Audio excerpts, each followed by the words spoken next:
All right, Linda, and welcome inside the U.S. Airways Center here in Phoenix. A duel in the Western Conference featuring perhaps the two best women's players in the world, and two teams battling for playoff position, Seattle and Phoenix. They are tied right now for third place in the West at 11-9, and in pretty good shape with Los Angeles, Houston, and Minnesota all struggling. Top four teams in each conference make the postseason. With Doris Burke, I'm Dave Pasch. Heather Cox is here as well. Lauren Jackson, Diana Taurasi. Some say Taurasi, Lauren Jackson. Some throw Simone Augustus or Tamika Catchings in the mix. But certainly, Doris, two of the best players in the league on display tonight. Well, I think Catchings certainly would be in the discussion. But when you ask the players who are the best evaluators, their peers, Lauren Jackson always tops that list. Why is that? Well, because she's a mix of inside-outside skills. Back to the basket is there. If you double her, she knows how to spin off. But she's also exceptional from behind the arc. She understands how to slide to open areas and make shots. She's terrific off the bounce, so she's the complete package. Now, I believe Diana Taurasi is a little bit better at making those around her better. She also has capable offensive skills, whether around the basket, off the dribble, or from three. Incredibly dangerous. Over 4 assists per game, and she's a tremendous scorer. The best of friends on and off the floor. Taurasi set the WNBA record in scoring last season. Lauren Jackson this season leading the league in points per game. Time now to bring in the third member of our crew, Heather Cox. With just a 34-game shortened schedule, the WNBA season is absolutely a sprint, and every game is important. But if you talk to both of these teams, they will tell you that this game in particular is critical. Both teams have an identical 11-9 record, and the winner of this game takes sole possession of third place in the Western Conference. Arizona coach Paul Westhead put it simply, this is a monster game for us. And Seattle's Lauren Jackson said this game sets the tone for the second half of the season and has huge playoff implications. Now, the Phoenix Mercury 8-3 against the West, but Seattle has had their number over the last 2 seasons. We'll see what happens tonight, guys. You beat them, Heather, earlier this season by scoring a franchise record 100 points. And our Toyota starting lineups. First for the visiting Seattle Storm. Joining Lauren Jackson in the front court will be Janelle Burst and Izzy Castro-Marquez in her 5th season from Brazil. Betty Lennox and Tanisha Wright replacing the injured Sue Bird, who will miss 1 more game and then return to the starting lineup next time out. In the front court for Phoenix, Taurasi, Penny Taylor, 2 All-Stars, and Tangela Smith, an All-Star last year. Pondexter just played in the All-Star game. Kelly Miller, very solid point guard for Paul Westhead's Mercury. And there is Sue Bird, left knee injury, but she practiced yesterday and today during shoot-around and said she'd like to play tonight, but the trainers want her to wait it out 1 more game. Well, in fact, she told us that if this were a decisive game or a playoff game, she would absolutely be in the lineup. But you want her for 13 games, not 1 game. It's a smart decision. And you will hear from Sue Bird later on as she joins Heather Cox. And Linda Cohn was wondering just how hot it is. It's about 110 with a little humidity outside, and if you're not sweating inside, you're not alive. And it'll be interesting to see how Seattle responds to the weather here as Tanisha Wright with a 3. Weather obviously much cooler in the Pacific Northwest, and it takes a toll on you when you've been outside for a good part of the day. Traveled by Penny Taylor. There's Ann Donovan, 5th season with Seattle, 8th overall as a head coach. She is #1 among active WNBA coaches in victories. Phoenix opened in the zone the first possession. They are back in it. They got dribble penetration, Seattle did, off the first one. That's why they got a good shot. Jackson, so strong in the lane, got hit that time. 2 players on her, still made the shot. 5-0 Seattle. She's got a great sense of where to slide, how to get to the open spot to get a shot. Here's Tangela Smith, 50 in purple. She was acquired for the 1st overall pick in the draft by now general manager Ann Myers, former colleague of ours here at ESPN. Worked out well. She's had a good year, 13 points per game and a career-high 6 rebounds per game. And she's the perfect post for their up-tempo system. Here's Castro-Marquez. 2 strong from 3 into the hands of Taylor. Here comes the #1 scoring offense in the WNBA. The Phoenix Mercury and Taurasi. Last season, the #1 scorer in the league, and this year, 7th at 19 points per game. Now, these 2 teams want to get up and down. It could be a very high-scoring affair. And I'll tell you what, you want to value shooters in this system of Paul Westhead's. Yep, same system that he ran with the Los Angeles Lakers when he led them to an NBA championship some 27 years ago, and also ran college. Free throw. Westhead and Donovan both mic'd today. Westhead, everybody remembers that great Loyola Marymount team in the late 80s, beat Michigan, get to the regional final. Bo Kimball. Hank Gathers, unbelievable team, so much fun to watch. In fact, on this Phoenix staff, Corey Gaines, an assistant coach for Westhead, he was on that team, averaged 18 or 19 points per game, which was a good number, but not a great number in that system with everybody scoring. As Lauren Jackson hits a three, showing what she can do outside as well. Yeah, she's already giving you 2 looks at what she's capable offensively. Exactly what we talked about in the open. Pondexter, she is so good at getting into the lane, but couldn't finish there. Now, Lauren Jackson leads the league in scoring. She shoots 41% from 3, and then she leads the league in blocks as well. Is there anything she can't do? I don't think so. That's why this is a player who you have got to respect. And Paul Westhead said to her, we said, you know, what are you trying to do to take her out? He just shook his head. It almost as if to say, we'll concede her. We're going to try to take her away to a certain extent, but it's physically impossible to stop her from scoring. Castro Marquez hit the 3. Jackson in her 7th year. She's from Australia, and she's only 26 years old. A lot of basketball left. If she can stay healthy, which has not always been easy for her. Turnover by Pondexter.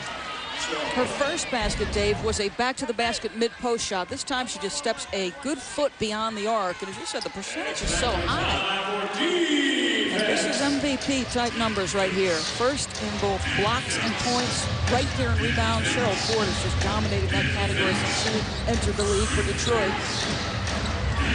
Speaking of MVP, Cheryl Ford, who just won the All-Star Game MVP. Jackson, and rebounded by Tangela Smith, who was an All-Star herself last year in Charlotte. Penny Taylor, the leading scorer in the WNBA in the month of July, 22 points per game this month. It should surprise no one. When Australia won a world championship, she was the MVP, not Lauren Jackson. Believe me, Australia has a legitimate shot at gold next year in the Olympics. Won gold in the World Championships last year. Taylor and Jackson have known each other for a long time. They've played together since they were 14. Shot clock down to 1. Good high-low in the basket by Janelle Burse. They worked hard against that zone, Seattle did, understanding what was coming at them tonight with Phoenix. Good penetration has equaled good shots. Taylor with a nice feed to Taurasi, and Jackson comes over for the rejection. Betty Lennox racing down court, gets the layup, and Seattle leads it now 15-6. Defense to offense. Lauren Jackson is exceptional at blocking shots while moving. Got a long wingspan, and as you mentioned right before the telecast doors, great feet by Lauren Jackson as well. I think she's the best in the league at blocking shots while having to move several feet to do it. Barely missing the 3. Taurasi with a rebound. All 5 starters already have scored for Seattle. Here's Pondexter trying to go behind the back and lost it to Lennox. And then Taurasi commits a foul. That's the first foul in the game. Well, it looks like Phoenix has run an exceptional play to get Diana Taurasi a ton of space. She makes a cut right to the rim, but there's Lauren who comes over in defensive assistance. Outstanding block. 2 blocks per game for Jackson. She also shoots close to 90% from the free throw line. A terrific all-around player. And you touched on it earlier, Doris. We talked with 7 or 8 players over the weekend in D.C. during the All-Star weekend, and almost to a woman, Lauren Jackson, best player in the league, according to the players in this league. And a very close second was Diana Taurasi. She was mentioned by a lot of players. And Doris, they called a clear path to the basket foul, which is 2 free throws now. There's no way that was a clear path. No. She was standing at the free throw line, wasn't she? Supposed to be between the top of the key on one end and the basket on the other end. There's not supposed to be a defender, but Taurasi was in the backcourt. She defended the... You gotta be wrong. You are dead wrong. You are dead wrong. And the fact that you discuss it doesn't mean anything to me. You are dead wrong. Last year it was just 1 free throw in the ball. Now it's 2 free throws in the ball. I think Westhead has a point there, because Taurasi was in the front court already. I think that's why we're all sitting here stunned by it. Midway through the opening quarter, Seattle rolling an 11-point lead. Lennox backing up, missing the shot. Batted around by Burse. And Janelle Burse with a nice soft touch over Penny Taylor. If they're going to contend for a championship, that's the player who has got to become more involved. Janelle Burse got out of the gates like a gangbuster, but has since had a little bit of a slide. Timeout for Phoenix. There's Sue Bird, not playing tonight. She's injured, but she'll join us on the air live when we come back.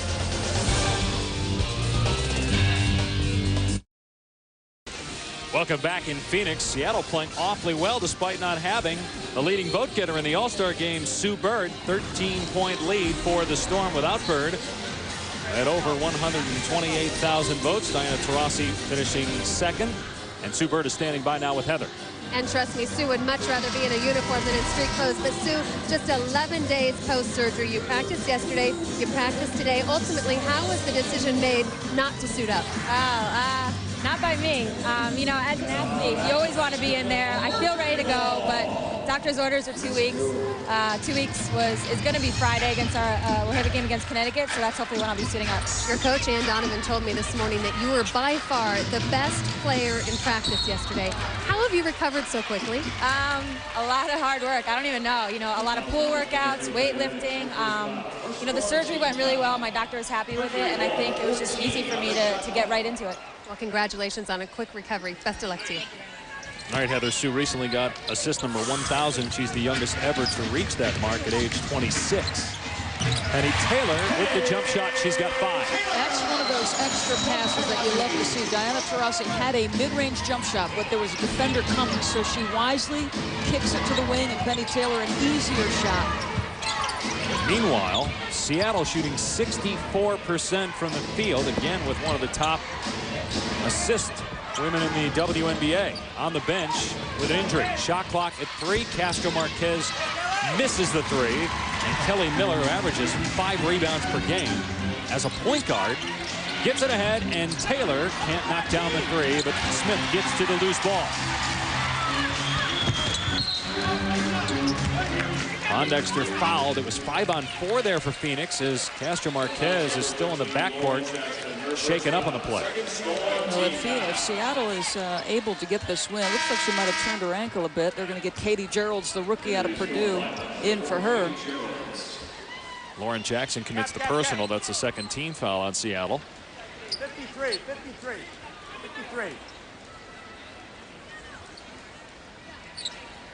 Should Seattle be able to take this game on the road, they go above 500 without Sue Bird, 3-2. Tanisha Wright has done a very good job for this team in Sue Bird's absence. In the starting lineup, Wright has tripled her scoring average from when she was coming off the bench, averaging 9 per game as a starter. Watch the right side of your screen after the shot. Looks like she lands on the foot of Kathy Pondexter, turns that right ankle.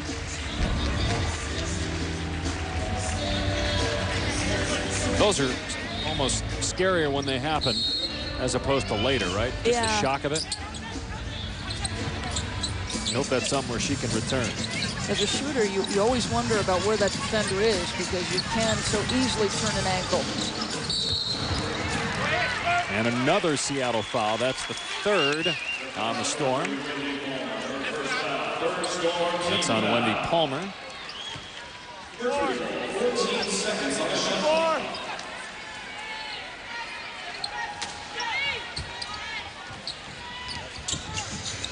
Palmer and Gerald's on the floor with Castro Marquez on the bench. There's Taurasi. So Taurasi and Taylor each with 5, and Phoenix within 9. Well, you notice that Phoenix is trying to post Diana Taurasi up and take advantage of her size and the mismatches that she's creating for Seattle defensively. Oh, good defense by Pondexter. Shot clock at 4. Here's Jackson off the dribble. Looked like she may have gotten fouled, but no call. And nice one-handed pass by Miller to Taurasi, and a beautiful feed to a cutting Penny Taylor, and another Seattle foul. tell you what, Diana Taurasi is as good a scorer as there is in this league. She has passed up 2 shots on 2 touches in the last 3 possessions. She is unselfish a player as a 5 in this league. Now, she could have taken this layup, but she understood that uncanny feel she has for where her teammates are. This is what I was talking about, Dave. She makes the players around her better. And when she's on your side, you feel like you have a chance to win games. 7 straight points now for Phoenix. Taurasi with 2 assists already. No one else has scored but Taurasi and Taylor so far in the game.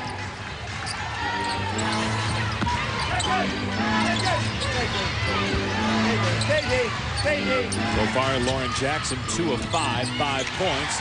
And Seattle turns it over. Mercury looking to run again. Oh, Miller, great pass ahead to Taylor. She gets clobbered by Wendy Palmer. That's her second, and already Seattle's in the penalty. Coming up on NBA TV Friday, Houston will take on New York at 7:30 Eastern. Then a week from tonight, another doubleheader on WNBA Tuesday. Good one, Detroit and Connecticut, and Los Angeles at Sacramento as the nightcap. And then July 31st, more doubleheader action. San Antonio leading the West. Detroit currently in second in the East. Sacramento at Seattle in the second game of that double dip. Well, what a job Becky Hammond has done for San Antonio, having a team that has been a perennial cellar dweller atop the Western Conference standings. See the numbers on Taylor over the last 8 games. Last year, she missed the first 13 games. She had international commitments, and she kind of struggled to get back in the flow with her teammates and her new offense under Paul Westhead. But this year she's been terrific, especially lately, as you saw by that stat. Here's Burse underneath, missed it, got it back though. Schumacher may have gotten a piece of it. And then Miller has it slapped away by Jackson. It'll stay Phoenix ball. 43, 43, 43. You're talking earlier, Doris, about Becky Hammond. That might be the best story in the WNBA this season. Traded on draft day by New York for the #2 overall pick. Coming off a knee injury. And as you said, Seattle, make that San Antonio a cellar dweller prior to her arrival.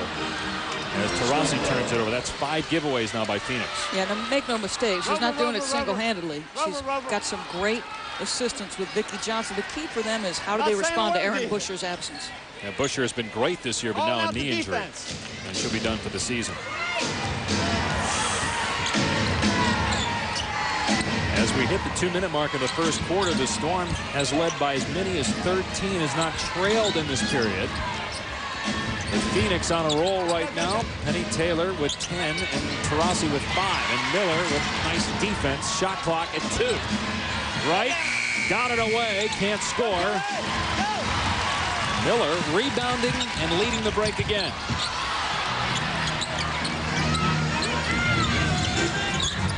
Oh, great look.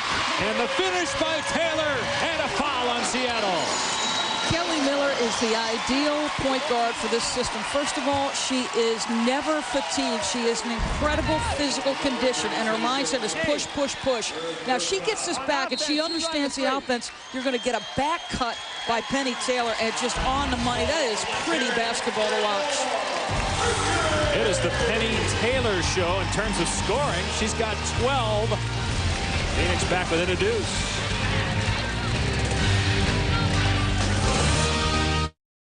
An 11-0 run by the Phoenix Mercury, and they have pulled within 2 of Seattle. Penny Taylor with 12 points so far in the game. She's the leading scorer in the WNBA in the month of July.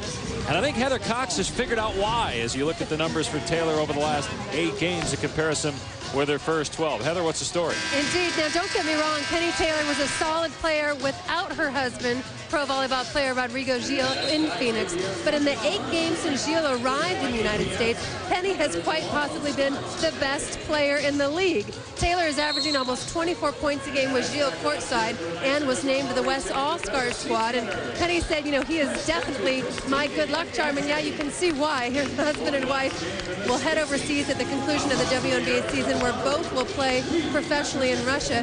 Jill hopes Penny will then become his good luck charm on the volleyball court. A happy woman is a productive woman, I guess. Well, it's funny when they met. Rodrigo didn't speak English. Penny didn't speak Portuguese. And they both spoke a little Italian. And so that apparently was the language of love, guys. Taylor missing the free throw. Taylor and Taurasi have all the points for Phoenix so far. Seattle has not scored in 3.5 minutes. That's 5 straight misses. Taylor with some good defense there. Seattle is having trouble all of a sudden solving the zone. Taurasi missing. Schumacher, nice job to keep it alive. And Kelly Mazzanti buries a 3, and Phoenix leads. That is a great job by Mazzanti to get her feet set off the offensive rebound. She had been struggling of late. 14-0 run by Phoenix. Under a minute to go. Only one team foul on the Mercury. So because we're inside of a minute, they only have 1 foul to give. Even though they have just 1 team foul. Missed by Gerald. Rebound Mazzanti. Phoenix really passing the ball well. And Miller is fouled by Gerald. Well, a lot of what you're seeing is being triggered by the defense that Phoenix is playing. Yes, it's been an offensive outburst, but a lot has been frustrating Seattle in the zone and then getting out and doing this. Transition opportunities, lots of extra passes. They have assisted on nearly every single one of their baskets, and getting involvement from Kelly Miller is important. Miller hits the first free throw. Back into the game comes Tangela Smith. Earlier, you saw Castro Marquez, a starter for Seattle, had to leave the game due to injury. Heather has more. Izzy Castro-Marquez has come back into the game. She got that right ankle retaped. They did a lot of diagnostic testing, then took her into the tunnel to test it with some light jogging. Obviously, as you see her carrying the ball down the court, she is back to action. They're trying to keep the swelling down by keeping that tape tight, guys. A lot of times, again, that first reaction looks worse than it really is. Just the shock of coming down on a foot. Yeah, if you've got an already injured angle, you get worried. Jackson fouled, and there's a Phoenix's foul to give, so the next one will put them in the penalty, even though that's only the 2nd team foul. That's on Schumacher, her first.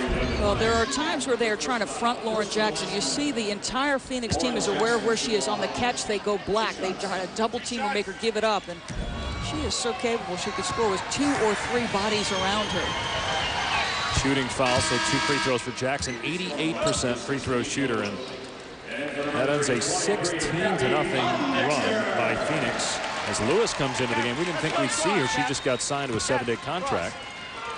They had Shona Thorburn on the roster for a 7-day contract. She was not that productive. And Ann Donovan told us the reason we got Lewis was she could play the 1 and the 2. She can play with Tanisha Wright or in place of her if necessary. Danica Lewis out of LSU. About a 2-second difference between the game and shot clocks. Mazzanti already hit 1 3. Can't knock that one down. Oh, Taurasi in midair banks it in as she gets the rebound. And then wisely finds Lauren Jackson trying to sneak out on the defensive end. And a carry is called on Lewis, so she comes right into the game and turns it over. Well, this is why Donna Taurasi is a terrific scorer. This off an offensive rebound never comes down. Doesn't want to give anyone a chance to block the shot.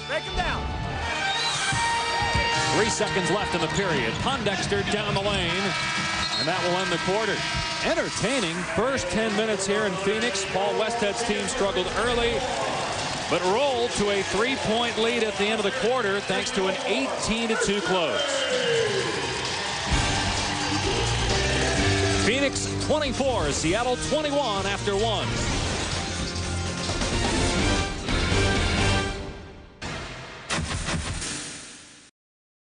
Great to see the players, Taurasi included, interacting with the kids on Saturday and with a sold-out crowd at the Verizon Center on Sunday and a terrifically entertaining All-Star game. Unbelievable job by Washington hosting that All-Star game. That was as loud and enthusiastic a crowd as I can remember in a long time. Phoenix closing out the first quarter on an 18-2 run. Penny Taylor picks up the offensive foul. That's his first. He was terrific in the first quarter, had 12 points and 2 steals.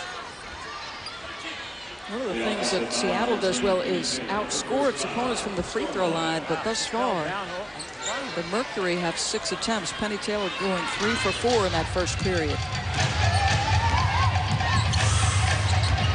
And they are sticking in that zone, giving a lot of attention to Lauren Jackson, whether she has the ball or whether she gives it up. See Diana Taurasi going right down the lane with her. These 2 teams tied for 3rd in the West coming into tonight at 11-9. Traveling is called on Janelle Burks. 4 up, 4 up, 4 up. 4 up. That's Phoenix coach Paul Westhead. You can hear Ann Donovan also mic'd up tonight. San Antonio #1 in the West. Sacramento is #2. And again, Seattle and Phoenix tied for third. Top 4 make the playoffs. As Penny Taylor, wincing in a little bit of pain as she was holding her abdomen after hitting that 3. She's got 15 of the 27 for Phoenix. Well, they set 2 screens for her. Understanding she feels good tonight. Paul Westhead calls her number again. Let's see, though, what happens next time down the floor. She was holding her abdomen after she hit that 3. Wouldn't be surprised if somebody gave her a shot to the gut as she tried to come off those screens. Not intentionally, of course. High post mass. No field goals in almost 6 minutes now for Seattle, and the shot clock is inside of 5 seconds. Lauren Jackson hasn't shot it in a while. No, it's because Diana is fronting her every chance she gets. Betty Lennox, though, ends the drought with a triple. 5 minutes and 56-second drought ends, and Mazzanti answers with her second 3 of the night. That transition is so hard to guard against. Usually you defend from the inside out. With Phoenix, you've got a lot of three-point shooters on the floor, so you have got to almost guard from the three-point line in. You know how good of a scorer Mazzanti was in college? She's the all-time leading scorer in the Big Ten for women and men. That's how many points she scored in her career at Penn State. Pretty pass. And Pondexter finishes off the window. Great dish by Taurasi. Yeah, that is Taurasi's 3rd assist of the night. We talked about it earlier. Such a great passer. Taurasi, 4.5 assists per game, 19 points per game.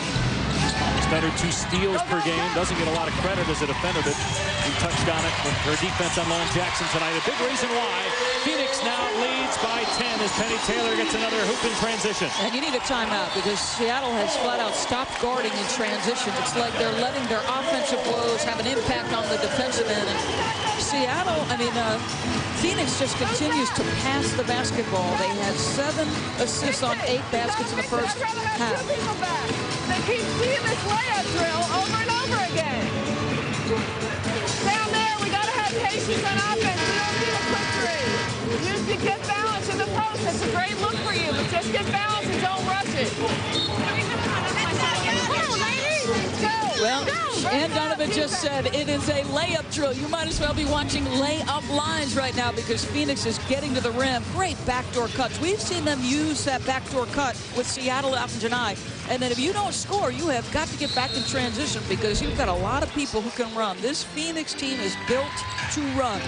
And this is what you can do in Paul Westhead's offense, a 23-point swing in the last 7 minutes. And look at the assists compared to their made shots. Yeah, they had 7 of 8 in the first period, and they continue that line. Lauren Jackson off the dribble, shed a few pounds in the offseason, already pretty quick, but again, showing off another skill, putting it on the floor and driving to the basket. I think she's going to have to get to that mid-post and make her own shot because Phoenix has done such a good job trying to limit her touches. We're talking with Paul Westhead about this today, trying to figure out, is there an NBA player that you would compare Lauren Jackson to? And really, Coach Westhead, who's coached against Larry Bird, coached Magic Johnson with the Lakers, really couldn't think of anybody because Jackson's so different. Obviously, the women's game is different from the men's game. Yeah, I mean, he mentioned Larry Bird. It's not an apt comparison. He's right. I mean, she's not as much of an outside shooter as he was. Lauren, though, essentially is a 5, and Larry Bird was a small 4. And obviously, Magic was a point guard, even though he had similar skills in terms of being able to post up and shoot the 3.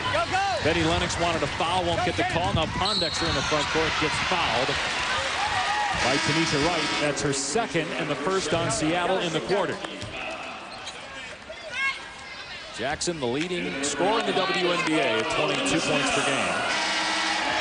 Second in the league in rebounds, #1 in blocks. Stop that.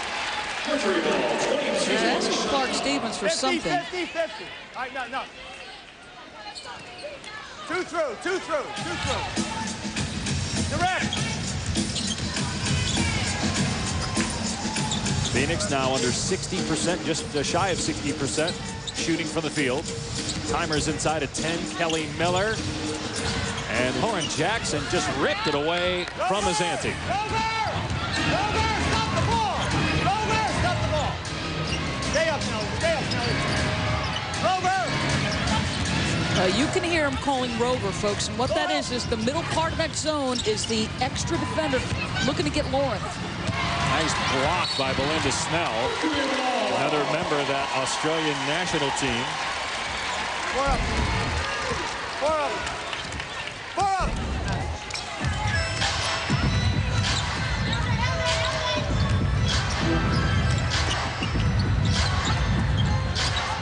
Penny Taylor did not wait for Lauren Jackson to rotate. She knew too well, and now is 19. Well, this was a player who is versatile in terms of her skills. We asked her, is there an NBA player you model your game after? She goes, no, I admired Michael Jordan, but I'm nowhere near as athletic. Stay down. Tanisha Wright's three is in and out. Actually, that was a two. Her foot was on the line. Mazzanti rebounds to Miller. It was 18-6, Seattle at 1 point. Now Phoenix by 10, but a Mercury turnover. All Wested hollering for them to get back in transition. And Lauren Jackson makes them pay with a three. Yeah, I was wondering why they were waiting so long to get her the basketball. She had been standing there for a second before they got that to her. If you're Seattle, would there be a possession that goes by where she would not get at least one touch? No, I absolutely. If I'm the coach, I'd say unless it's a layup, I want her to touch it every possession. But it seems too often that there are possessions that go by where she does not get the ball. And you wonder, is that her or is it her teammates not getting it to her? Jackson gets the rebound off the Smith miss. Come on, Mass. Come on, Mass. Let it go. Lennox, nice stop and then start again, and she draws the foul. That's the first team foul on Phoenix. When we come back, Bridget Pettis, assistant coach for the Phoenix Mercury, will join us.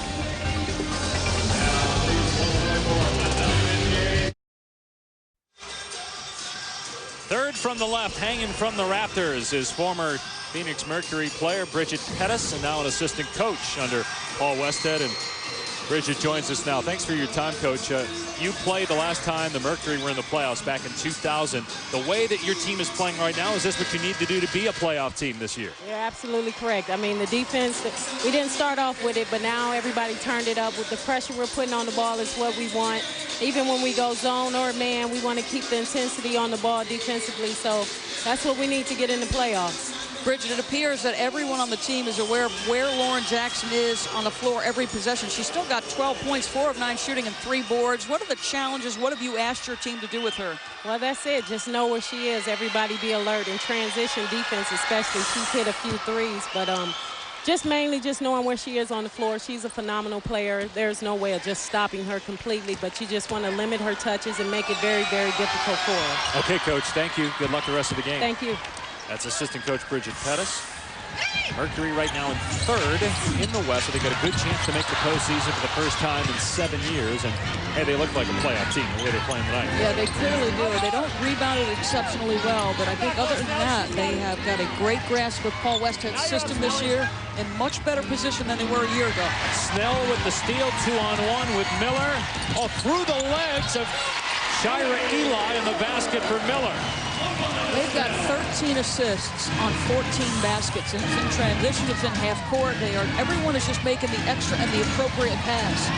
And their defense is better, even though they still allow the most points in the league. They're 4th in the WNBA in field goal percentage defense. Yeah, watch this pass by Belinda Snell. Has to put it between the legs of Shira Eli. Little curl pass. I will say this, you've got a lot of great Australian players in this league. They are very well taught at that Australian Institute of Sport. Penny Taylor and Seattle's Lauren Jackson. Angela Smith grabbed, and that's the second team foul on Seattle in the quarter. That's on Castro Marquez, her first personal. So Smith will go to the line. 13 points per game for Smith. Was an all-star in Charlotte last year. ESPN tomorrow night. ESPN Wednesday Night Baseball presented by Goodyear. 8 Eastern, it's Detroit and Minnesota. The Tigers currently 6 up on the Twins. Detroit first in the Central, and Twins are in third place. That's game 2 of the 3-game series on Wednesday Night Baseball.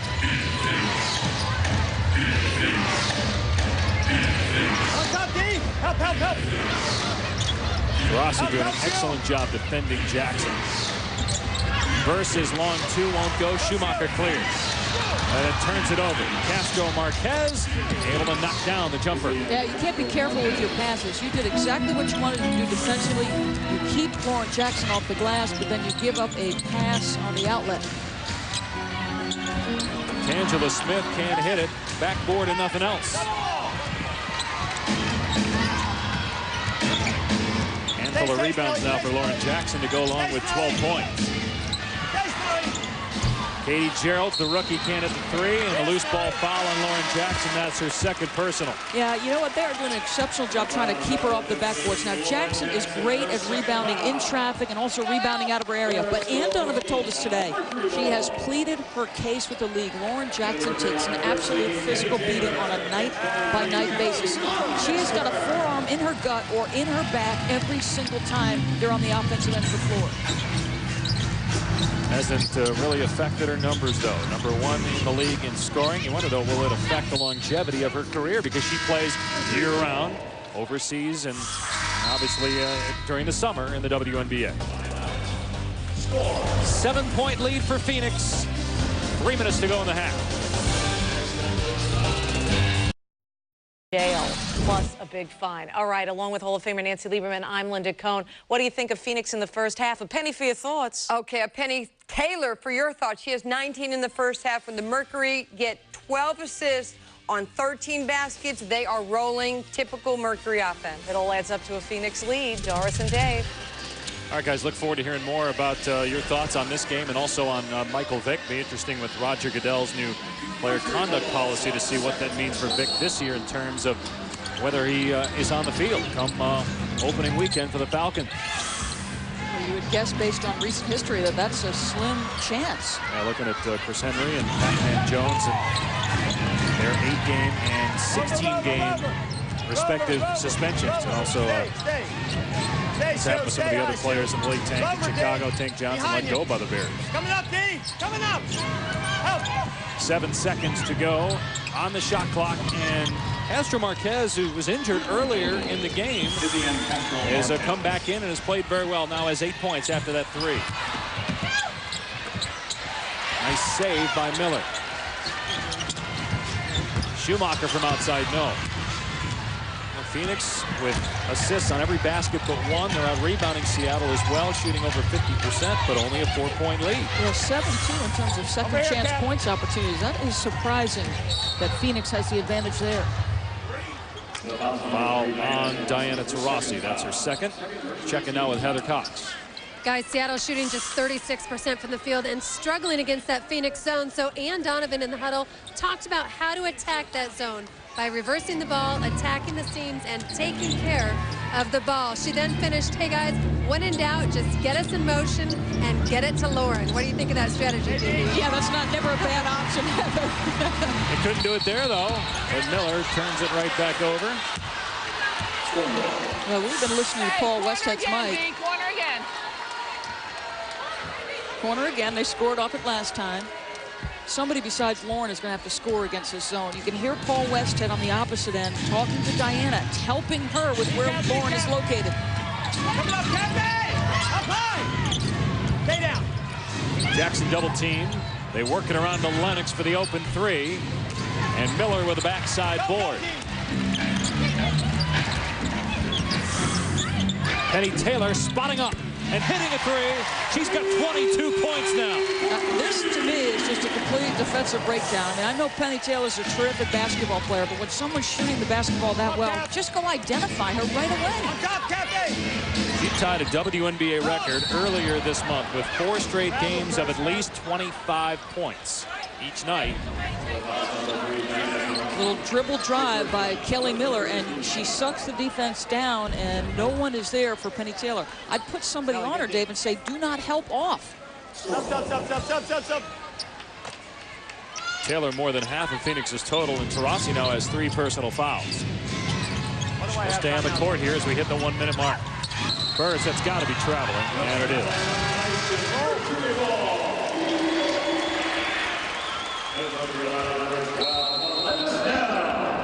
There's Rodrigo, Penny Taylor's husband since He has been in Phoenix watching her over the last month. She is leading the WNBA in scoring and frustrating Ann Donovan and company tonight.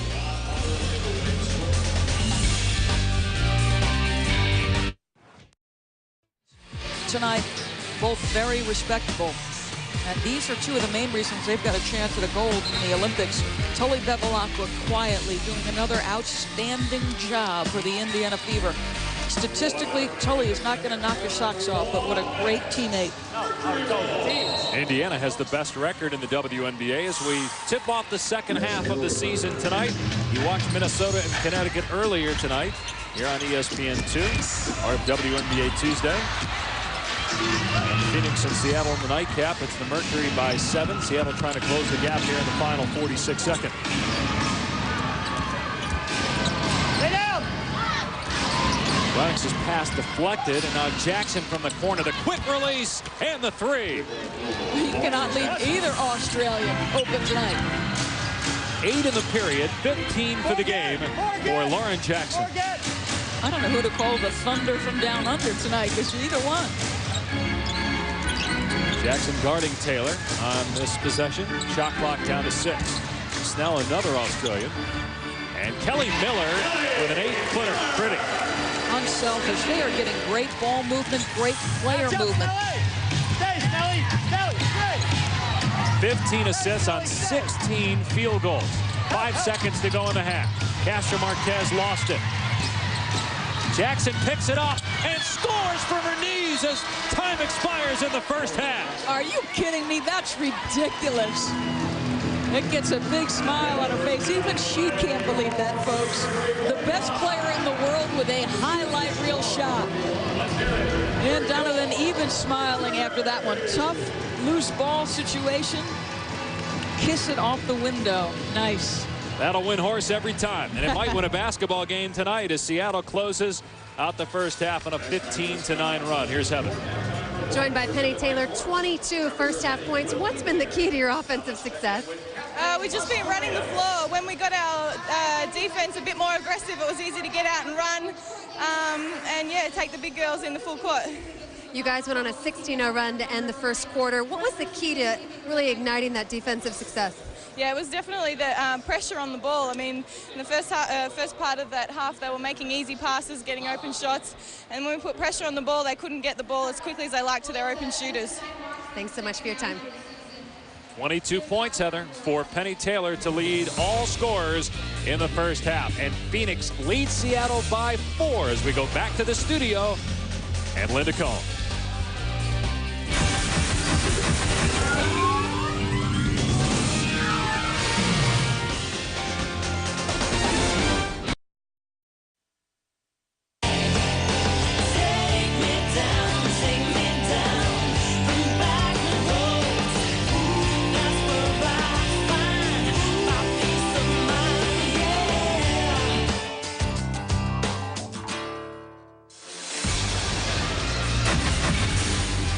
Over 100 outside, and the Mercury might hit 100 inside by the end of the game. 45 points in the first half as we look at our Discover game card summary. 18-2 run to end the first quarter for Phoenix, and Penny Taylor, the most points in a half by a Mercury player this season, 22. That's a game high. Dave Pasch back with Doris Burke, Heather Cox here as well.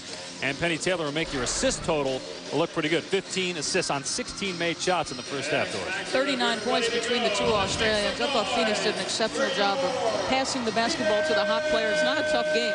Lauren Jackson at 17 for Seattle as we go inside the game presented by AOL. Oh, lots of great passing. Penny Taylor out in transition. Diana Taurasi has 4 first-half assists. Outstanding look on the backdoor cut. Taylor just spotted up from everywhere. There wasn't a spot on the floor where this young lady did not score the basketball from. So Linda Snell getting in the action. Nice little pass to Kelly Miller. That was late in that first half. Heather Cox spoke with Ann Donovan. Indeed, and I talked to her about stopping Penny Taylor, and she said for Seattle it is all about transition defense, always getting 2 guards back and matching up. She said the big problem is too often 2 people have been on the same player. Now against the Mercury zone, she said we need to work the ball side to side, and the point guard has to get us into its offensive sets a little bit sooner. We'll look for that change here in the second half. Well, not a good start for Ann Donovan, Heather, there defensively as her team gets up a layup to Diana Taurasi, who now has 9 points. In the highlight package we just showed you, and then that first play, Phoenix has taken great advantage of the backdoor cuts. That usually means you're doing a poor job of over-denying. That is the first field goal for Taurasi since the final minute of the opening quarter, but they really haven't needed her scoring here. And that goes out of bounds off of Seattle. The pass to open the half is the same kind that they had success with in the first half. Backdoor cut. Now, Diana Taurasi is not used to losing. She won 3 championships at UConn as Penny Taylor gets the follow-up. But Taurasi has not been to the postseason in her WNBA career. This is her 4th season. Right now, the Mercury tied to 3rd in the West. And if they play like this, they will be in the playoffs. And Taurasi could be an interesting watch in the postseason because she's the type of player that could put a team on her back. And especially if Penny Taylor and Cappie Pondexter continue to play the way they are this year. Taurasi with another hoop. She's in double figures now with 11. Well, you make a great point. They have great scoring options, 4 individual scorers in double digits. And really, Kelly Miller could easily be the 5th. And Miller can give you rebounding, obviously assists, and you saw at the end of that highlight package they're hitting that 8-footer in the lane. 6-0 run for Phoenix to start the period. Burse collects, fires, and hits. Here's Pondexter at a quiet night so far. Only 2 points for Pondexter, but Penny Taylor with a loose ball to Tangela Smith for 2. Tangela Smith a little bit slow to get up. Looks like she's all right. Not too high, D. Taurasi and Lauren Jackson, that worked well in the first half, but Jackson able to get her shot on just about anybody. That time Lennox got blocked. Pondexter just 1 of 7 so far in the game. Now 1 of 8. Burse with a rebound. Phoenix is actually playing a zone for the most part, but they are communicating well, and once the ball is passed, Diana Taurasi gets Lauren Jackson. Here's Burse, and Lennox may be pushed off, no call. Lennox, no. Castro Marquez can't get the bounce. Out of bounds, last touched by Seattle. Mercury ball. You pushed Kelly Miller. Well, you said it. You said exactly what Paul Westhead did. She pushed Kelly Miller right underneath. Other than that clear path to the basket call in the first half as Taurasi goes baseline, that was a questionable call, but otherwise the officials done a pretty good job. They've let them play. It's been very physical, but they've been consistent so far. I agree. You are absolutely on the money. Pretty move by Diana to get baseline side. The largest lead now for Phoenix, 12 points. Seattle only 1 of 7 to start the period. Shot clock down to 6. Somebody other than Lauren Jackson's got to make a shot for Seattle, and it's not happening. Lennox with the miss. Pondexter on the other end, and Jackson clobbers her, and that's 3 now on Lauren Jackson. Looks like Cappie objects to it, starts walking in Lauren Jackson's direction after it. Yeah, she's really hot. She feels like she overdoes the physical nature of it.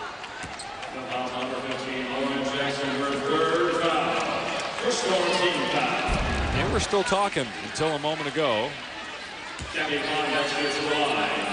Pondexter probably a little frustrated with her night. Only 2 points on 1 of 8 shooting. She had 31 in the loss to Seattle earlier this year. Well, the language for flagrant doesn't mean anything if you don't get the right conclusion. You talked in the first half and you weren't right that time. The language for flagrant foul is excessive contact, so it's up to the judgment of the officials. And Paul Westhead has said this a couple times tonight. I don't care if you're giving me an ear if you're making the wrong call. In his estimation, that should have been a flagrant foul. Oh, great block. Tangela Smith coming over to swat it away. Miller racing down the floor, gets the layup. But here's what you like. They're playing through that. You know what? They're not letting the official frustrate them. They're just getting out and running. 8-0 run by Phoenix and a 16-point lead. Well, Tangela Smith is long and she's athletic. People question them trading the #1 pick. Well, this is what they get for it. Nice job of getting Janelle Burst's face, and then Kelly Miller out and running. Phoenix is hot.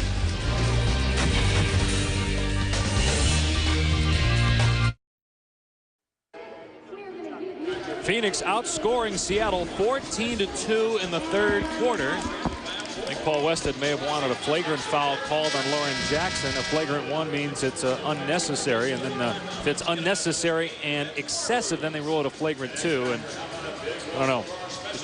Didn't appear to be a flagrant there. Joining us now, Heidi Vanderveer, assistant coach for Seattle. Well, what was your take on it, Heidi? Did you see that as a flagrant foul or no? Well, I was trying to figure out who we're guarding on the other end. No, I think at halftime, you know, we were in the game, and then the second half they came out, ran a back cut. You know, they got a little help side rotation. We got stuck on, and we're just not ready to play. Now, whether that was a flagrant foul or not, I'm not sure. They battle. These are two battling teams. But clearly, Penny Taylor had to be at the top of the list in discussing topics at halftime. What do you hope to do with her in the second? Well, I think that transition defense was a concern at halftime, and then the second half, really, they came out, and it wasn't transition defense. It was the back cut that we gave up to Diana. Diana attacked us off penetration, you know, rotation, help the helper, just simple things. Here's another back cut.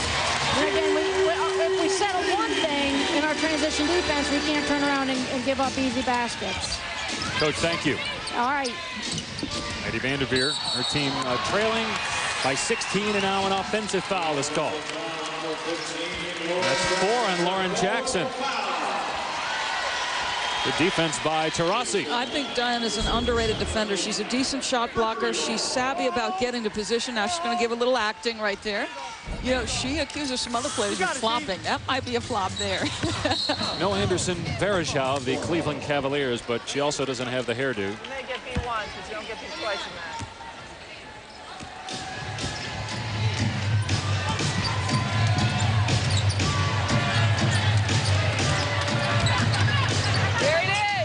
Up down, D! Shot clock inside of 10. Kelly Miller, quick hands. Penny Taylor up the court.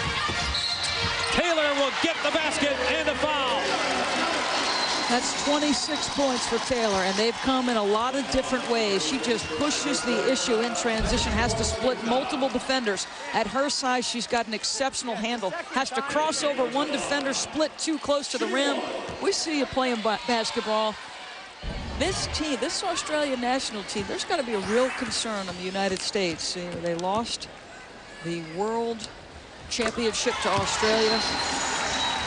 And I know everyone will say Lisa Leslie was not there, no question. Yolanda Griffith decided not to play. They have got to shore up their front court, but Australia is a major challenger. I tell you what, the Phoenix Mercury might be a challenger. It could be a fun team to watch in the postseason as Lennox scores with the big three for the Mercury and the addition of Tangela Smith. I guess the question would be the bench for Phoenix. Yeah, Betty Lennox getting to the rim. Nice job. If you're going to play a zone, one of the things you could do is attack the seams off the dribble. She's the player to do it. Do you think Phoenix has the bench to be a contender in the West? San Antonio is #1 right now, followed by Sacramento and Seattle and Phoenix tied for third. Yes, I do. I think Belinda Snell can play. I think Kelly Mazzanti can play. I do believe they have enough of a bench. And Penny Taylor continues at this torrid pace, 27 points, leading scorer in the league this month. And the Pondexter's had an off night. She's got 4 points, and they lead by 16 points. Remember, Seattle doesn't have Sue Bird, but we'll get Bird back the next game. She's missed now 5 straight games. And if they lose this one, they'll be 2 and 3 in her absence. Robinson off the mark with 1 on the shot clock. Loose ball to Pondexter. Phoenix shooting 73% in the quarter. Robinson called for the foul on Tangela Smith. Well, Sue Bird's impact is big, and it's big tonight because she's a terrific shooter from three-point territory against the zone. You can look at their points per game without Bird, and that's where they miss her, guys. I know the shooting percentage is higher, and the opponent's points per game are down, but against a team like Phoenix in particular, you've got to put points on the board. And they have, once they enter the ball to Lauren Jackson, on the kick-out pass, Tanisha Wright is not going to knock down shots. Sue Bird would. Tanisha Wright shooting 17% from 3, where Sue Bird can shoot it from 40%, 45% from 3.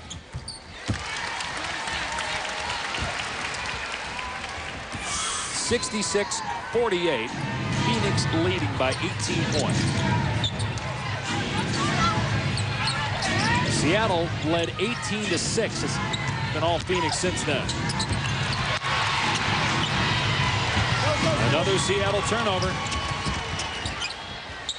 Kelly Miller misses the pull-up, and Wright the rebound. Get back, Kelly. Get back, Kelly. Here's Eli from the corner. Lennox. Again, Lauren Jackson not getting a touch on this possession, but eventually a score with Lennox. Well, Betty Lennox is an outstanding rebounding guard. It'll stay Phoenix ball. Robinson on defense there. Boys, there are glimpses of Ashley Robinson being a terrific basketball player. Now, you run. 43. Wright will go to the bench. Still a lot of time left. Pin down, Late here in the third, 16-point deficit. Looking in. Seattle's got to find a way to stop Phoenix. Snell from outside. No. Back. Look at Miller working hard underneath there. We talked over the weekend during the All-Star game about Deanna Nolan being probably the best athlete in the league, but is there anyone in better shape than Kelly Miller? As that goes for Lauren Jackson. I think probably the only one who's close is Coco Miller. Her twin, yeah. Kelly Miller holding her stomach a moment ago, though. I wonder if something's on there. Kathy Pondexter, who had been struggling, gets one to go. Just as Seattle starts to creep back into the game, someone who's been struggling, Pondexter hits a big shot back to 16. Taylor with a good defense, and there's Miller on the floor. They're going to get a layup on the other end. Snell finally collects and puts it in. You got a little ahead of yourself there, mister. Don't count your chickens. I would have said dunk, but then I recognized it was Belinda Snell.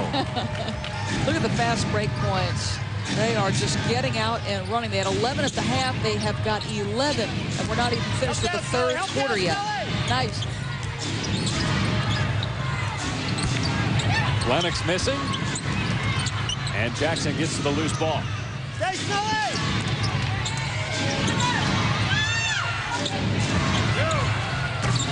Lennox taking a lot of shots here. Again, it's just amazing that Lauren Jackson doesn't touch it barely here in the quarter. Yeah, you took the words right out of my mouth. Why can you not let her touch it once? Layup missed. Kelly Miller just faked Katie Gerald's out of her boots, and then Miller commits a foul. Our WNBA upcoming schedule on NBA TV Friday, it's Houston and New York, and then next Tuesday another doubleheader. WNBA Tuesday, Detroit and Connecticut, followed by Los Angeles and Sacramento. And then, hey, maybe a preview of the finals, Detroit and San Antonio on the 31st, followed by Sacramento and Seattle. Detroit at Connecticut. That should be an awful lot of fun. Connecticut really starting to play good basketball. Got themselves together on a West Coast road trip just before the All-Star break. A solid win. Minnesota, good challenge tonight. Foul was on Kelly Miller. That's her first, and the second team foul on Phoenix. Robinson slow and getting up the floor. Here's Derek Janik. Finds Schumacher. Lauren Jackson with the block, but they no help. Schumacher right there to put it in. It's a 20-point Phoenix lead. Jackson hit that three, and then Pondexter responded. And Seattle hasn't been able to get a score since. And then Eli throws it into the stand. Boy, when it's gone bad, it's gone really bad for Seattle.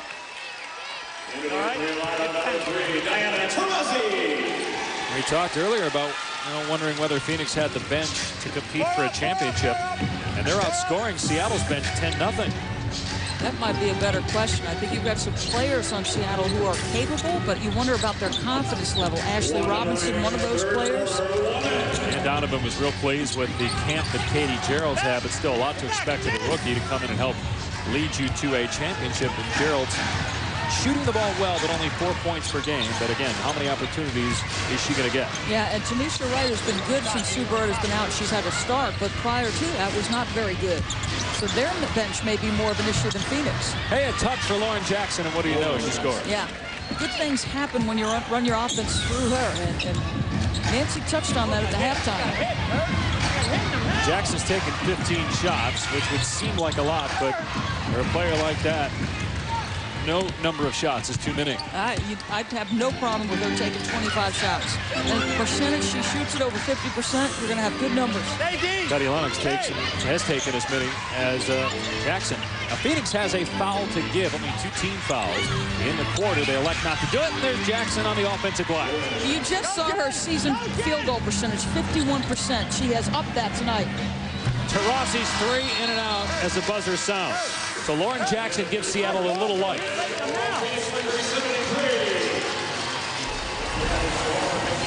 Couple of baskets by Jackson at the end of the period, and Seattle back within 16. What does LJ have in the fourth quarter? She's got 24 tonight, but Penny Taylor has 27. And Phoenix leads by 16.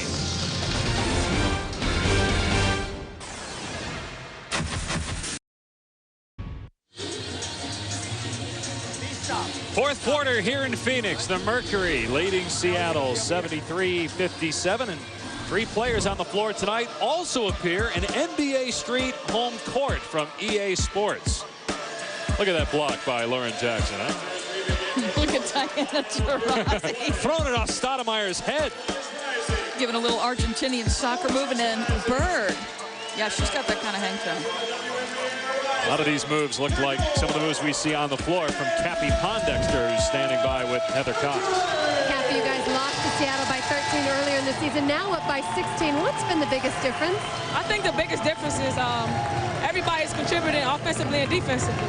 We're playing really hard. We have the home crowd behind us, so I think that's the big difference. How has this team been able to create such great runs in the first and third quarters of this game? I didn't hear the question. Oh, you've had such great runs in the first and third quarter. How have you guys been able to do it? Just playing great defense, getting a rebound and going out. That's how we play. So if we play like that, we're able to win. All right, we'll let you get a well-deserved break. Thanks, Cappy. All right, Heather, and this offense so familiar to basketball fans who watched Paul Westhead in the late 70s and early 80s with the Lakers, also head coach of the Bulls and the Nuggets, and then the memorable run for Loyola Marymount. Bo Kimball, Hank Gathers, and others on that Elite 18. Westhead in his second year at the helm here with the Phoenix Mercury. Castro Marquez missing. Taurasi gets the rebound ahead to Snell. Great catch by Derek Janet. Seattle needs some stops and then needs to get the ball to Lauren Jackson on the other end. Nice block by Robinson. Again, no Sue Bird for Seattle tonight. Sitting out one more game with a knee injury. Robinson missed the easy one. Rebounded by Tangela Smith.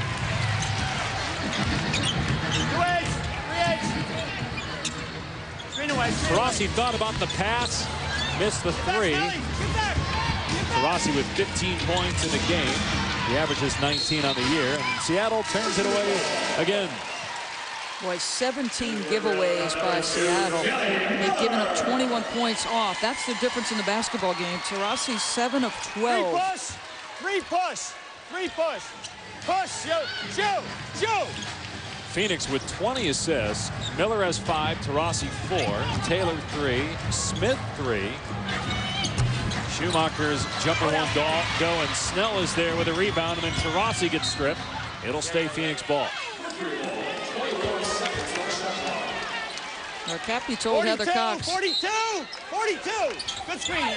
They've had lots of involvement. 8 players have scored for Phoenix. It's not bad. Paul Westhead's got to be pleased with the play of Mazzanti off the bench. Schumacher's given him some good minutes. Tangela Smith threw it away. Good anticipation by Tanisha Wright defensively.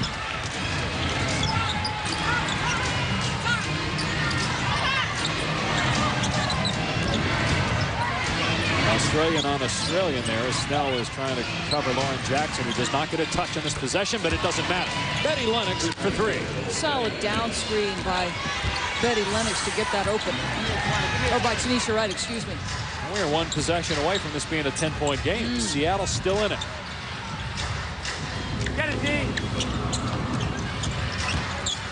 Miller off the dribble. Big time shot by Kelly Miller. Really tough shot. 4 for 8 for her. She is just the perfect point guard for him. Never wears out. And these starters play a lot of minutes.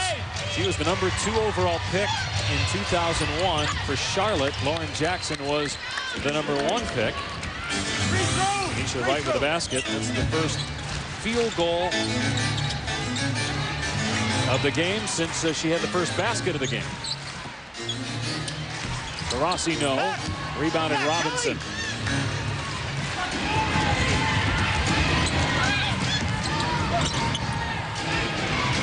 Big possession here for Seattle as we close in on 7 minutes to go in the fourth quarter.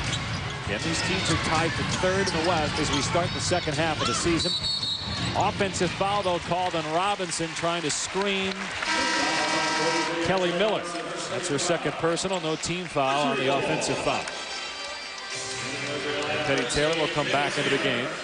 3 points shy of a season high. Her career high is 33 points. If you're an offensive player, you're going to love playing for Paul Westhead. You will get your fair share of opportunities on the offensive end. You know, Diana Taurasi was telling us today that it took a while for the players to get used to the system offensively and defensively. And again, Penny Taylor missed half the season last year due to international commitments. But Diana telling us today that she really feels like offensively they have gelled. And the numbers show that tonight. 20 assists on 28 field goals. Taurasi, what a pass by Diana Taurasi. Hanging, and then just about as she touches the ground for travel, she gets rid of it to Tangela Smith. Her 5th assist of the night, and this is what I'm talking about, her making the players around her better. Unselfish mentality despite great scoring skills. They've used her with her back to the basket on multiple occasions, and good things have happened whether she's scoring or distributing. This is the WNBA on ESPN2.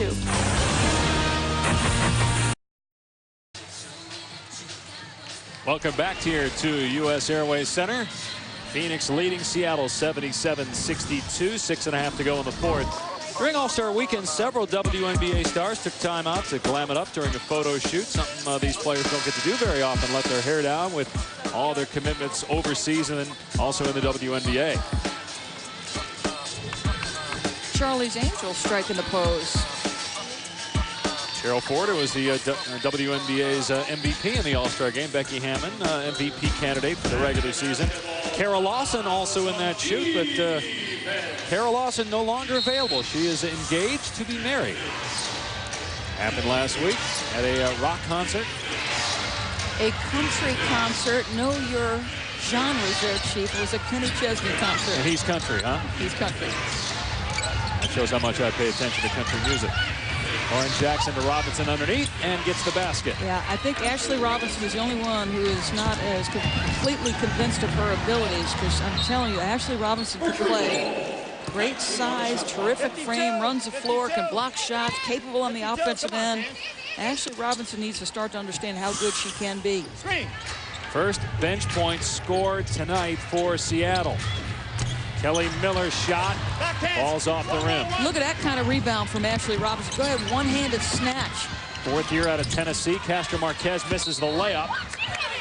But it will stay Seattle ball. And again, the Storm not out of it with 6 minutes to go, especially with the type of pace that Phoenix plays at. Going to get a lot of possession. Lauren Jackson. Great move. Couldn't finish, but she's fouled by Penny Taylor. That's only the first team foul on Phoenix and the second personal on Taylor. Well, these are the perfect kinds of opportunities for Seattle. Points on the board without the clock running. We talked about Robinson. She's got 5 rebounds since coming into the game. That's a season high. Lauren Jackson, only 2 free throws attempted prior to that one. Are you the ultimate WNBA fan? Log on to WNBA.com now and share your passion in the new fan voice community. Create your profile, connect with other fans to discuss everything from today's game to fantasy hoop strategy. It's all at WNBA.com. I did not know Kara Lawson was a country music fan. Apparently you are, Doris, if you knew that, by the way. I was aware of that. Well, she went to school in Knoxville, Tennessee. I'm sure there was some influence there. She probably likes the color orange, too. It'd be a pretty safe bet. That one wouldn't surprise me. Lennox for 3. No, that would have gotten the lead down to 8. Seattle's on a 13-4 run. And a A Seattle foul going to be called on Tanisha Wright. That's her fourth and the first on Seattle in the period. Lauren Jackson's out there with 4, so she is fortunate she didn't get called for a fifth there. Penny. 53, good screen. Come to Kenny, come Penny.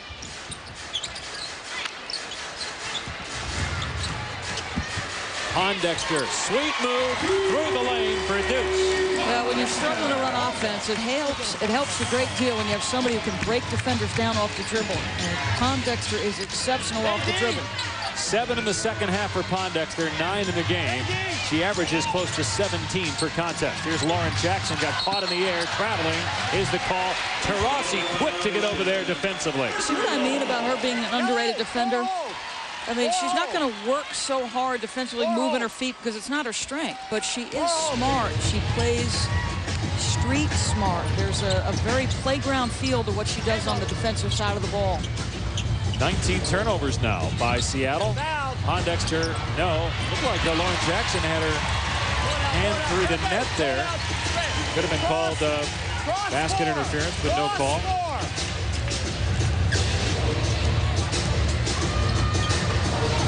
Penny Taylor for 3, and Taylor has 30, matching a season high. On 11 of 16 field goals. You cannot be late. Don't sleep on Penny Taylor beyond the arc. Well, Heather Cox had the story in the first half since her husband has been in town watching every practice and every game. Penny Taylor is the leading scorer in the league, over 22 points per game this month. Just a little simple exchange action out front. Enough room from the defender. There's her husband, Rodrigo. Again, he is here all the time when Penny's here, supporting his wife. Rodrigo, pretty good athlete himself, a Brazilian volleyball player. Seattle 10 for 10 now at the line. Jackson 5 of 5, and she has 27 points.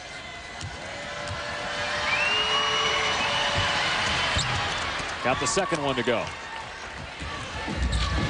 You got to start making things happen defensively, though, if you're Seattle. Start trapping the basketball, cheat up a pass. You cannot exchange baskets. Taurasi with the left hand, no, but a Robinson foul. Second on Seattle in the quarter, third on Robinson. Just great understanding. Watch Diana use her body and the left hand. Just wants to give this an opportunity to get in the basket. Based on what you've seen through one half of the season and now opening the second half, who right now is the best team in the Western Conference? I'd say that's a toss-up right now for me between Sacramento and San Antonio. Sacramento clearly has done a job defensively. They have stayed the course using that John Wisniewski defense.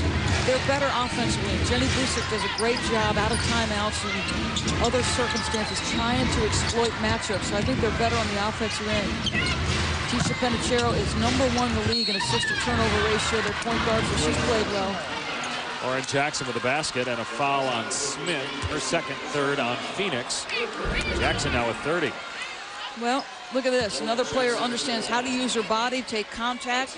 That was the point Ann Donovan made earlier today. She said, you know, Jackson is so strong despite the leaner frame, but she doesn't get knocked off her path a lot despite that contact. So the officials are not as likely to blow the whistle.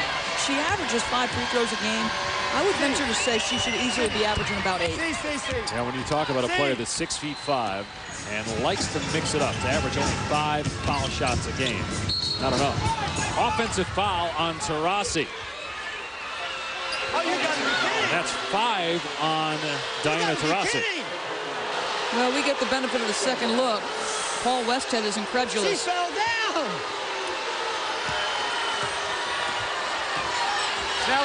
Belly. Seattle with a chance to cut it to 10, maybe get it to single digits.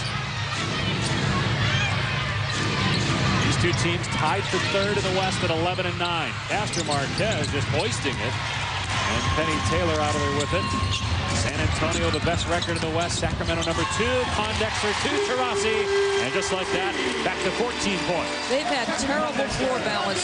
Seattle lost this game in defensive transition. There's numbers every time. How about the catch and the pass? Hey, come back! Pondexter to Taurasi.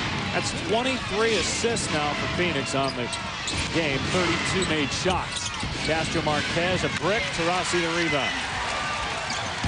Castro Marquez just 3 of 12 from the field. And Tangela Smith on the other end. Boy, when Seattle gets close, you'd think they try to get more shots for Lauren Jackson, but it just hasn't happened.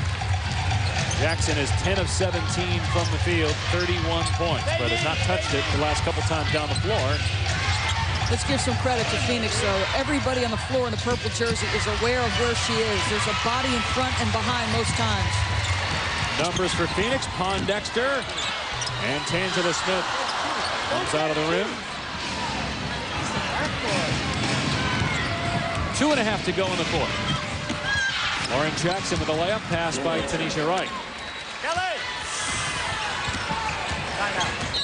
33 now for Jackson, and Paul Westhead wants a timeout. I'll tell you what, Kathy Pondexter and Diana Taurasi set a record for dual points last year. How about the mustard on that pass and the hands to catch it?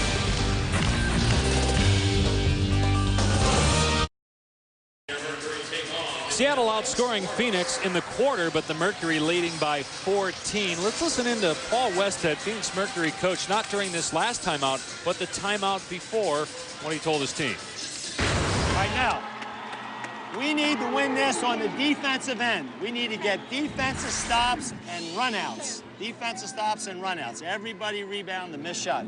Right now decides the game. Right now. 1D. Come on. Ask and you shall receive. Defend and run out. That's pretty good execution. Helps when you've got players like Pondexter and Taylor and Taurasi. Taurasi playing with 5 fouls. Let's have 18 points. Penny Taylor with 30, 3 points shy of matching a career high. Lauren Jackson 2 points shy of matching her personal best. She's got 33 for Seattle. But her team's down 14. Taylor going to work again. On time. Spread cap. Cross cap. Cap. Cross. Got 9, cap. Pondexter, what a crossover. She can't finish, though. That is a pretty move, though. Get that! Taurasi was talking about just how deadly Pondexter's crossover is when we were talking with her earlier today. Great respect for her teammate and her skills. Missed by Robinson. Here comes Kelly Miller now. Cross Cappy. Hold out. Cross Cappy. They're going to run the same play. He liked the first time, this first crossover so much. This is the 2-time defensive Big Ten Player of the Year. Right, let's see. Can she break her down? Miller from the corner with Lennox in her face. Robinson with a rebound. If Pondexter did it again to her, her ankles are going to be sore in the morning. Instead elected to pass. Lauren Jackson posting up, but good defense by Phoenix, not allowing them to make that entry pass.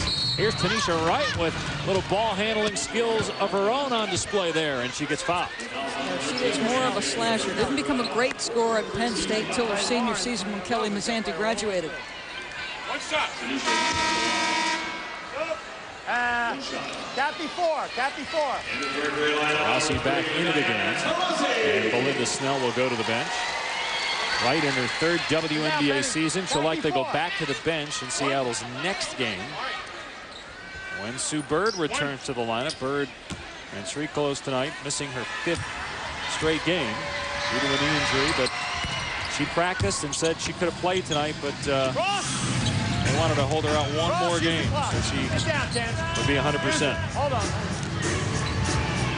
1 minute in the game, 1 minute. Under a minute to go, Phoenix by 11. Now they've got Lennox guarding Pondexter. Taylor almost went in. Get back, hands. At the top of the backboard. Eli going baseline. Lennox for 3. And it's not over yet. It's an 8-point game. 3 possessions, 36 seconds remaining. Seattle not going to foul. No, and you're not going to strip Cappy Pondexter either. She's got too good a handle. Come on up, Dave.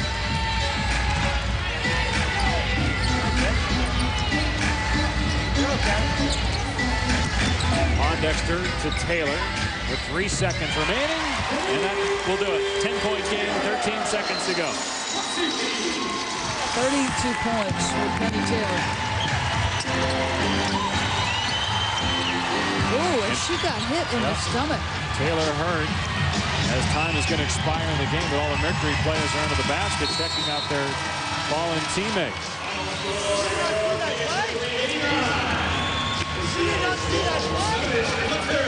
There's Penny's husband, Rodrigo. Great night for Taylor, 32, but it does not end well.